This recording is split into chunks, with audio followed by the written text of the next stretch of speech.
दोस्तों, मसूरी उत्तराखंड में घूमे जाने वाली सबसे पसंदीदा जगहों में से एक है। मसूरी की खूबसूरती इस कदर प्रचलित है कि इसे माउंटेन्स की रानी के नाम से भी जाना जाता है। समुद्र तल से करीब 2000 से भी अधिक मीटर की ऊंचाई पर मौजूद मसूरी एक से एक हसीन और अद्भुत जगहों के लिए जाना जाता है। मानसून और सर्दी के समय मसूरी की खूबसूरती चरम पर होती है। लेकिन अगर आपसे यह बोला जाए कि मसूरी की हसीन वादियों के बीच में एक ऐसी जगह है जहां 50,000 के आसपास आत्माएं बसती हैं, तो फिर आपका क्या जवाब होगा? जिस डरावनी जगह की कहानी के बारे में बताने जा रहे हैं, उस जगह का नाम लंबी देहर माइंस, जिसे कई लोग लंबी देहर खदान के नाम से भी जानते हैं। मुख्य शहर से कुछ ही दूरी पर मौजूद इस जगह की डरावनी कहानियां स्थानीय लोगों के साथ साथ टूरिस्ट को भी सोचने पर मजबूर कर देती हैं। कई बार कहानी सुनकर लोग डर जाते हैं। लंबी देहर खदान की कहानी बेहद ही डरावनी है।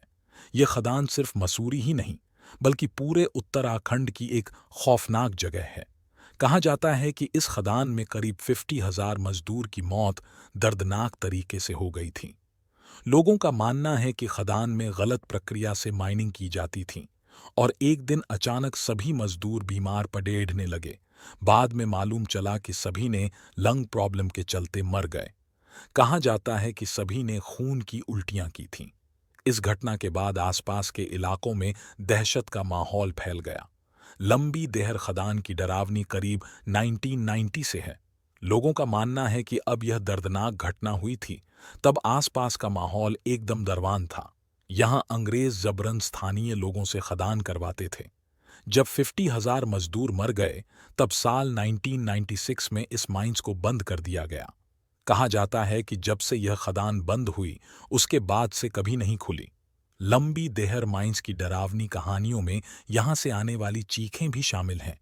लंबी देहर माइंस को लेकर कहा जाता है कि अचानक ही किसी किसी की चीखें सुनाई देती हैं। कभी कोई मदद करने की तो कभी हंसने की आवाज आती रहती है। लंबी देहर माइंस को लेकर यह माना जाता है कि यहाँ से सिर्फ पुरुष या औरत ही नहीं, बल्कि बच्चों की भी आवाज आती रहती है। लोगों के मुताबिक शाम होते ही इस खदान के आसपास कोई जाने की हिम्मत नहीं करता है। तो आज हमने लंबी देहर माइंस के रहस्य के बारे में जाना। अगर आपको वीडियो पसंद आया तो हमारे चैनल थ्योरी ब्रेकर को like, comment, share and subscribe करें।